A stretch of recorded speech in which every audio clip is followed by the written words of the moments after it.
நாசமா போனவங்களே, வீணா போனவங்களே, உருப்படாம போனவங்களே, சொல்றேன் என் சோக கதைய. இதோ இருக்காரு இவரு பாஸ்கர், பெரிய தொழிலதிபர். தினமும் இவர்கிட்ட லட்சக்கணக்கில் பணம் பொருளும். எப்படி தெரியுமா? பிக் பாக்கெட் அவரு. பாஸ்கர், என்னது இது? பக்கத்துல இருக்க பர்ஸ்லாம் எடுக்கக்கூடாது. இங்க சங்கத்துக்கு வந்திருக்கீங்க, இதெல்லாம் மாத்திக்குங்க. திரும்பி அவர் பர்ஸ் அவர்கிட்ட கொடுத்துருங்க. சாரி சார், பர்ஸில் ஒன்றுமே இல்லை. நான் பர்ஸே வச்சுக்கிறது இல்லை. கடைசியில பாத்தியாப்பா, ஒரு தலையாட்டி பொம்மையை பார்த்து அப்பாங்கிறான். நான் தலையாட்டி பொம்மை தான். கல்யாணம் பண்ணி வச்சது யாரு? நீங்க தானே? ஆமாப்பா, நாங்க தான் கல்யாணத்தை பண்ணி வச்சோம். அதுக்கப்புறம் நாங்க உங்களோட வந்து வாழ்க்கையை நடத்த முடியுமா? உன் வாழ்க்கையை நீதானப்பா அமைச்சுக்கணும். அப்பா, நீங்க ரொம்ப ஓவரா பேசுறீங்க.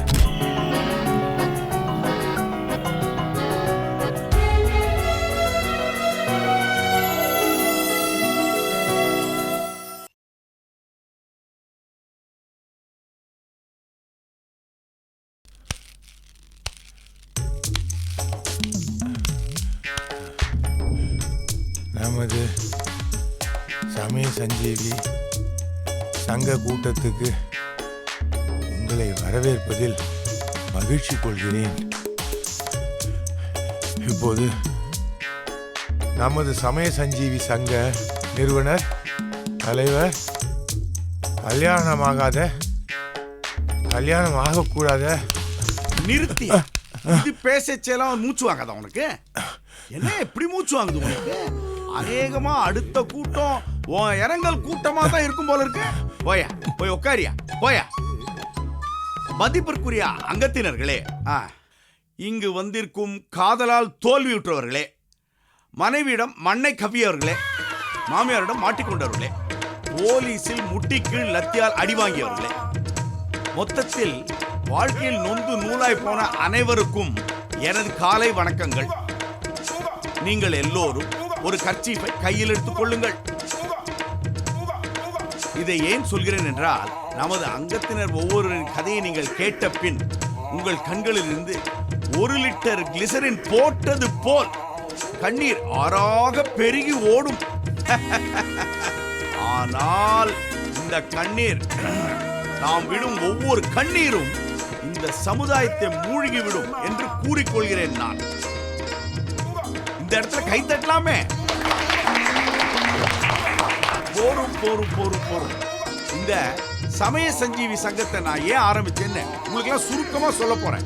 எனக்கு அதிகம் பேசினா பிடிக்காது. அப்ப எனக்கு 15 இயர்ஸ், அதாவது 15 வயசு. உலகம்னா என்னன்னு தெரியாத வயசு. அந்த வயசுல காதல் தோல்வினால ஏற்படுற வலி எவ்வளவு கொடூரமானதுன்னு நான் புரிஞ்சுக்கிட்டேன். ஆனா இது மட்டும் காரணம் இல்ல இந்த சங்கத்தை நான் ஆரம்பிக்கிறதுக்கு. ஒரு நாள் நான் பஸ்ல போயிட்டு இருந்தேன். கூட்ட நெரிசல், என் தலைமுடிய கலைச்சிட்டாங்க. சார், ஒரு சின்ன டவுட். உங்க தலைமுடி எப்படி சார் கலைக்க முடியும்? பின்முடியா? யோ, இது முக்கியமாயா? இப்போ எப்படியோ கலைச்சாங்க. மேட்ருக்கு வரையா, உட்காரியா. என் தலைமுடிய கலைச்சாங்களா? அந்த சமயத்துல ஒரு பொண்ணு என் பக்கத்துல இருந்து அழுதுகிட்டே இருந்தா. ஒரு பொண்ணு அழுதா என் மனசு தாங்குமா? ஏமா இப்படி அழறேன்னு நான் கேட்டேன். அதுக்கவ என் புருஷன் ஒரு பொண்ணோட ஓடி போயிட்டான்னு சொன்னான். இவ்வளவு தானமா விஷயம்? இன்னொரு கல்யாணம் பண்ணிக்குவேன்னு சொன்னேன். அதுக்கவ கல்லானாலும் கணவன், ஃபுல்லானாலும் புருஷன்றான். இப்ப எல்லாருமே ஃபுல்லா தானே இருக்காங்க. ஆனா அவ தமிழ் பொண்ணு, தமிழ் பண்பு படி பேசுறாவ. அப்புறம் திரும்ப திரும்ப அழுதுகிட்டே இருந்தா. எனக்கு கவலை. திரும்ப திரும்ப நானும் கேட்டேன், ஏமா அழறேன்னு. அவ பதிலே சொல்ல. என்னடா அது நான் யோசிச்சுட்டு இருந்தேன். யோ, 1/2 மணி நேரமா என் காலை மேய்ச்சிட்டே இருக்கேயா, அதனால தான் நான் அழறேன்னு சொன்னாப்பாவோ. ராமர் காலால மேய்ச்சதுனால அகலிகைக்கு மோட்சம் கிடைச்சது. இந்த கல்யாண கிருஷ்ண காலால மேய்ச்சதுனால இந்த சமய சஞ்சீவி சங்கம் உருவானது. உங்க எல்லாருக்கும் நிறைய பேருக்கு மினி மோட்சம் கிடைக்க போகுது.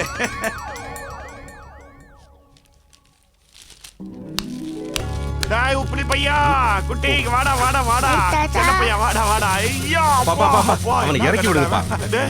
என்னடா உன்ன மாதிரி பயல்வானா வளர்த்துருக்கிறவன இந்த பாப்பா பாப்பா. உனக்கு வந்து பிஸ்கட். ஓடு ஓடு ஓடு ஓடு, ஜாலியா ஓடு. என்னப்பா இவ்வளவு தூரம்? அண்ணா நகர் ரொம்ப தூரம், அதான். ஏன்டா ஏன் வரேன்னு கேக்குறியா? அதெல்லாம் இல்லப்பா, யூசுவலா ஃபோன் பண்ணிட்டு தானே வருவீங்க. இப்போ திடீர்னு வந்திருக்கீங்களே, அதான் கேட்டேன். ஏண்டா இது என்ன ரெஸ்டாரண்ட்ல டேபிளா புக் பண்ணியிருக்கிறேன் ஃபோன் பண்ணிட்டு வரதுக்கு. இது என் புள்ள விடுறா, நான் எப்போ வேணா வரலாம், கவலைப்படாத. நான் இங்க பக்கத்துல அம்ஜிக்கரையில ஒரு வேலையா வந்தேன், இந்த பையன் ஞாபகம் வச்சு அப்படியே பார்த்துட்டு போலான்னு வந்தேன். அப்பா நீங்க வந்தது ரொம்ப சந்தோஷம். இருந்தாலும் இனிமே வந்தா ஃபோன் பண்ணிட்டு வாங்க. வரும்போது வீடு பூட்டியிருந்தா உங்களுக்கு தான் கஷ்டம். பண்ண கஷ்டம் இல்லை, வீடு பூட்டியிருந்தா என் மகன் வீட்டை நல்லா பூட்டியிருக்கானான்னு ஒரு தடவை பூட்டை இழுத்து பார்த்துட்டு நான் பாட்டுக்கு போயிட்டே இருப்பேன். நேரம் அம்மா கீதா எங்க? ஒரு கொலிகோட ஃபங்க்ஷனுக்காக போயிருக்காப்பா. நீ அப்படி ரிலாக்ஸ்டா உட்கார்ந்து இருக்கும் போதே நினைச்சா வீட்டுல இருக்க மாட்டான்ட்டு. சரி, வர்றதுக்கு ஃபோன் பண்ணிட்டு வான்னு சொன்னேன். ஓகே, வந்தா அப்பனை உட்கார வச்சு காஃபி கிஃபி கொடுக்கணும், அதுக்கு ஃபோன் பண்ணிட்டு சரி இப்போ வந்து உட்காருங்கப்பா ப்ளீஸ். சாரிப்பா, நான் உடனே காஃபி போட்டு கொண்டு வரேன். இவன் தானே அதுவும், இவனை பார்த்தா பங்காரு கட்டுருவோம், நம்மளும் காஃபி கிஃபி போட சொல்லுவோம்.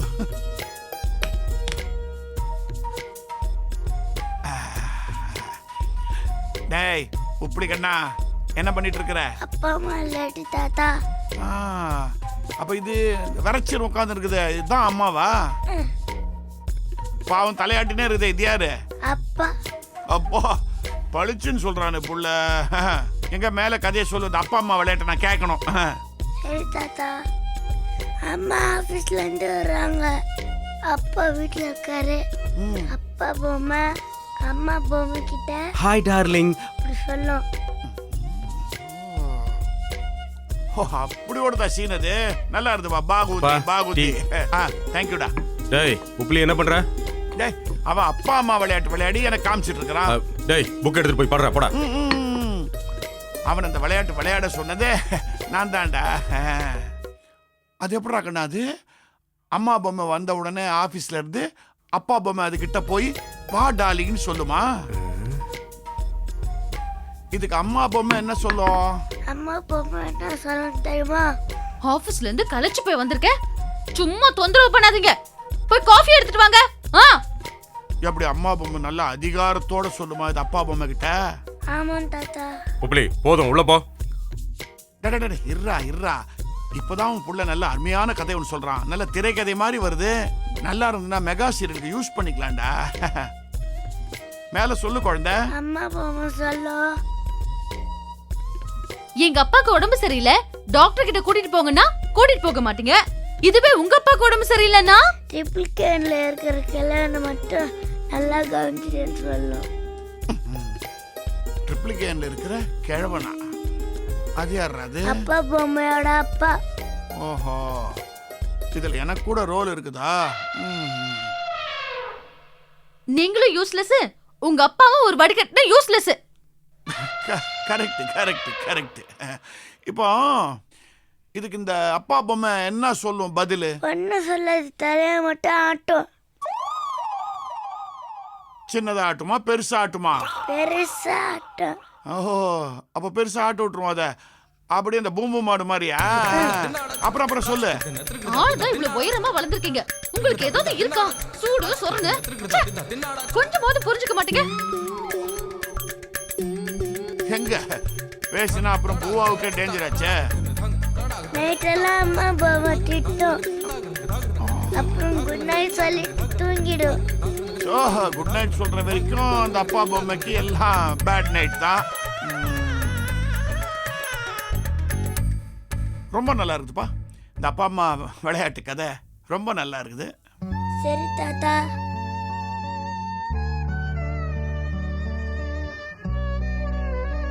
பாத்தியாடா, இந்த வீட்டில் நடக்கிற விஷயத்தை பூரா பையன் அப்படியே ஆக்ஷன் ரிப்ளே மாதிரி செஞ்சு காட்டுறான். அப்பா அவன் சின்ன பையன் ஏதோ வளர்றான், அதை போய் பெருசு பண்ணிட்டு.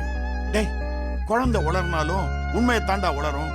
அவனை வச்சுக்கிட்டு நீயும் பொஞ்சாதியும் ஏதோ சண்டை போட்டுருக்கீங்க, ஆர்கியூ பண்ணிருக்கீங்க, அதான் சொல்றான். அத ஆமாப்பா, சண்டை போட்டோம். புருஷன் பொஞ்சாதினா அப்பப்போ சண்டை வரத்தானப்பா செய்யும். அப்பப்போ இந்த சண்டை நடந்திருந்தா உன் பையன் மனசுல இது பதிஞ்சிருக்காதுப்பா. சம்பவம் அடிக்கடி இந்த வீட்டுல நடக்குது போல இருக்கு, அதான் அப்படியே சொல்றான் அவன். நீக்கு புத்தி இல்லையா? நீங்க எல்லாம் படிச்சவங்க தானே, குழந்தைய வச்சுக்கிட்டு அந்த மாதிரி எல்லாம் வீட்டுல ஆர்கியூமெண்ட் பண்றது. கடைசியில பாத்தியாப்பா, ஒரு தலையாட்டி பொம்மையை பார்த்து அப்பாங்கிறான். நான் தலையாட்டி பொம்மை தான். கல்யாணம் பண்ணி வச்சது யாரு? நீங்க தானே? ஆமாப்பா, நாங்க தான் கல்யாணத்தை பண்ணி வச்சோம். அதுக்கப்புறம் நாங்க உங்களோட வந்து வாழ்க்கையை நடத்த முடியுமா? உன் வாழ்க்கையை நீதானப்பா அமைச்சுக்கணும். இந்த பாரு, புருஷன் கொஞ்சம் விட்டு கொடுக்க வேண்டியதான், இல்லைன்னு சொல்லல. இருந்தாலும் ஒரு ஆம்பளைங்கிறவன் தன்னை சுத்தி ஒரு சின்ன வட்டம் ஒண்ணு போட்டுக்கணும். அந்த லிமிட்டை பொஞ்சாதியை கிராஸ் பண்ண விடக்கூடாது. நீ உனக்கு வட்டம் போட்டுக்காது மட்டும் இல்ல, அவள ஒரு பெரிய வட்டம் போட்டுக்க விட்டுட்டு அதுக்குள்ள நீ ஐக்கியமா போயிட்டடா. சொல்லுவாங்க பழமொழி, தான் ஆடாட்டாலும் சதையாடும்ட்டு. உன் கேஸ்ல அப்படி இல்ல, நீ ஆடாட்டாலும் உன் தலையாடும் போல இருக்குது. அப்பா நீங்க ரொம்ப ஓவரா பேசுறீங்க. நான் பேசலப்பா, நீங்க பேச வைக்கிறீங்க. டேய், உனக்கு நான் வெங்கடேசன் பேர் வச்சேன்டா. அந்த திருப்பதி வெங்கடேசனை பாத்தியா? மலை உச்சியில எவ்வளவு உயர்ந்து, பத்மாவதி விட எவ்வளவு உயர்ந்து அப்படி ஆஜானுபாகவா நிக்கிறான் அவன். நீ அப்படி ஆஜானுபாகவா நிக்கணும்னு கூட நான் சொல்லல. பொண்டாட்டி தாசன் ஆகாம இருந்தா சரி. நான் வரப்பா. அப்பா சாப்பிட்டு போலாமே. இன்னைக்கு சமையலும் இங்க நீதானா?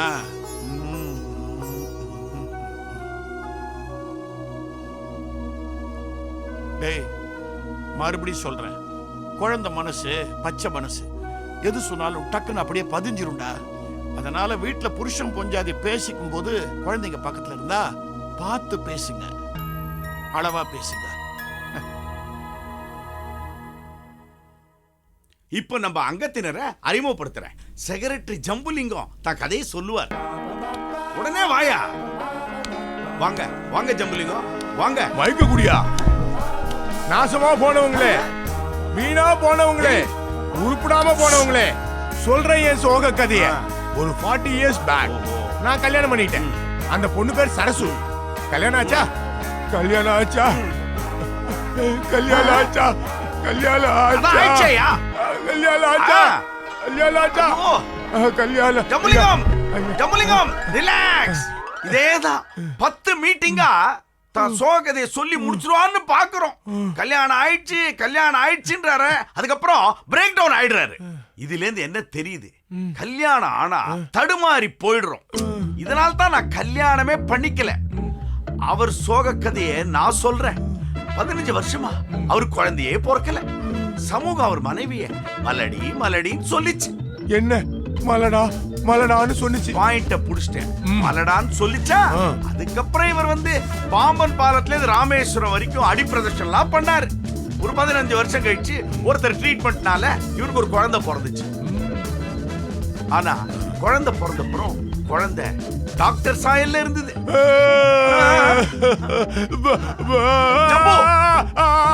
Control. Jambulingam relax relax relax. அதுக்கப்புறம் வீணா சந்தேகம், அடிதடி, கடைசியில விவாகரத்து. ஜம்புலிங்கம் போங்க போங்க சார் போங்க. இன்னைக்கான இவர் கதையை முழுசா சொல்லி முடிச்சாரு. இப்படி பல பேரு.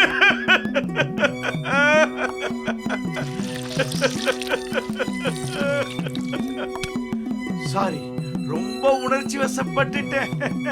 இன்னொரு கதையை சொல்றேன். இது ஒரு காரு, இவரு பாஸ்கர், பெரிய தொழிலதிபர். தினமும் இவர்கிட்ட லட்சக்கணக்கில் பணம் பொருளும். எப்படி தெரியுமா? பிக் பாக்கெட் அவரு. பாஸ்கர், என்னது இது? பக்கத்துல இருக்க பர்ஸ்லாம் எடுக்கக்கூடாது. இங்க சங்கத்துக்கு வந்திருக்கீங்க, இதெல்லாம் மாத்திக்குங்க.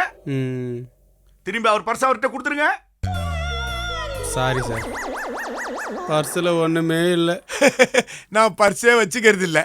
இப்படி மொத்தத்துல சமூகத்தின் கோர நகத்தால கீறப்பட்ட பாவப்பட்ட மனிதர்கள் தான் நமது சங்கத்தோட அங்கத்தினர்கள். இங்க சேர பணம் தேவையில்லை.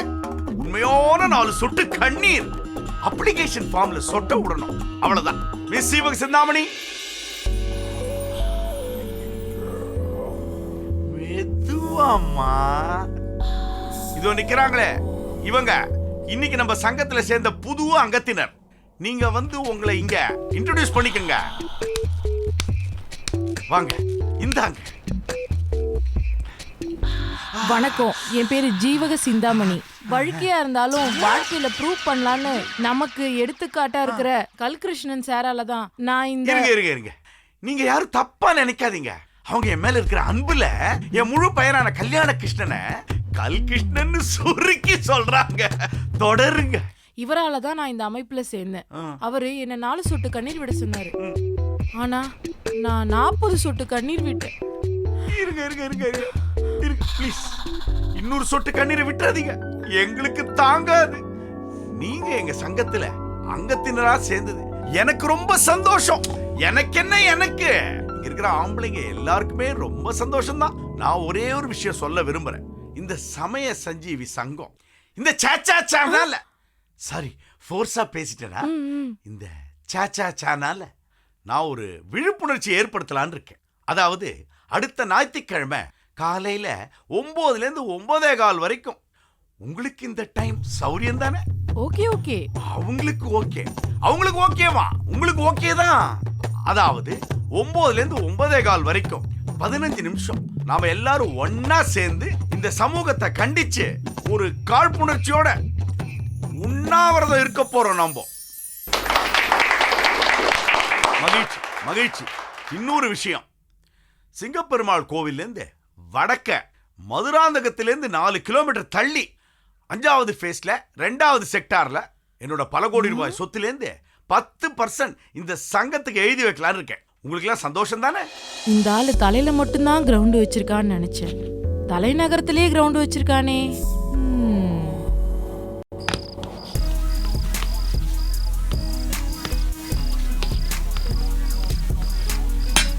ஐயோ என்னங்க, நான் பண்ணிக்கிறேங்க, நீங்க விடுங்க விடுங்க. No no no no no. இத பாரு, நீ 24/7 கிச்சன்லயே அடுப்பு முன்னாடியே கிடக்குற. நீ பகதூர் ஹரிதாஸ் உடைய பொண்ணு, உன்னை கஷ்டப்படுத்துறன்னு ஊர்ல பேசக்கூடாது பாரு. அதெல்லாம் ஒண்ணும் பேச மாட்டாங்க. நீங்க கொடுங்க, நான் செஞ்சிடுறேன். No no no no. விடுங்கண்ணா. விடு சரோ. இது சப்பாத்திமா. நீ மெட்ராஸ் திருவள்ளிக்கேணி ஆளு. உனக்கு இட்லி தோசை தான் செய்ய தெரியும். சப்பாத்தி எப்படி பண்ணணும்னு ஹைதராபாத்காரனான எனக்கு தாமா தெரியும். ப்ளீஸ்ங்க, நீங்க முதல்ல போய் ஆபீஸ் வேலையை பாருங்க, நான் கிச்சன் வேலையை பாத்துக்கிறேன். நீங்க போங்க. உனக்கு என் மேல எவ்வளவு அக்கறை. புருஷன் கஷ்டப்படக்கூடாதுன்னு நினைக்கிற பாரு.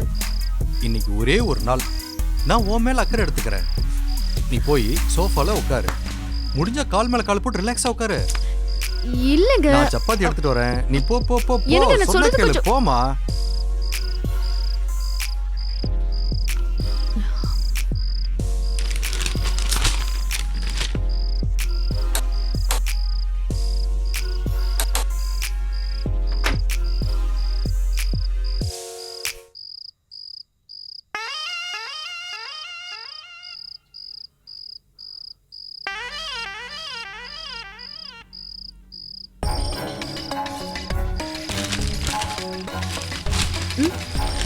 என்னம்மா கிச்சன்ல சிலிண்டர் புதுசா இருக்கு?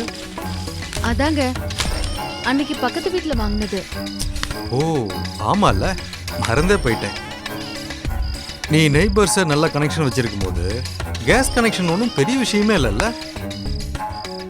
ஆமா, எம்டி சிலிண்டர் எப்படி கொடுத்த? நீங்க பாட்டுக்கு கதவை வெளியில பூட்டிட்டு போயிட்டீங்க. நீ பாட்டுக்கு திரும்ப திரும்ப நான் கதவை பூட்டிட்டு போறேன்னு சொல்லி என்ன நோகடிக்காத. எம்டி சிலிண்டரை எப்படி கொடுத்த?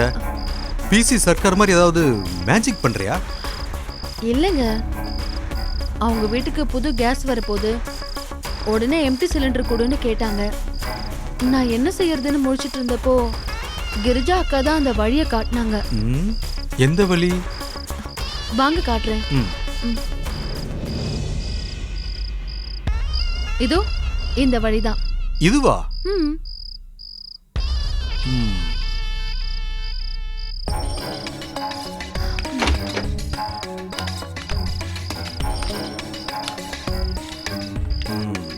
எக்ஸலண்ட் சரோஜா, நீ பொழைச்சுக்குவ. You are great. பின்பக்கம் வழியா கொடுத்துருக்க. முன்பகல் செய்யும் பின்பகல் விளையும் இதுதான் சொல்லுவாங்களா? எனக்கும் அந்த வழியா சிலிண்டர் கொடுக்கறதுக்கு மனசு கஷ்டமா தான் இருந்தது.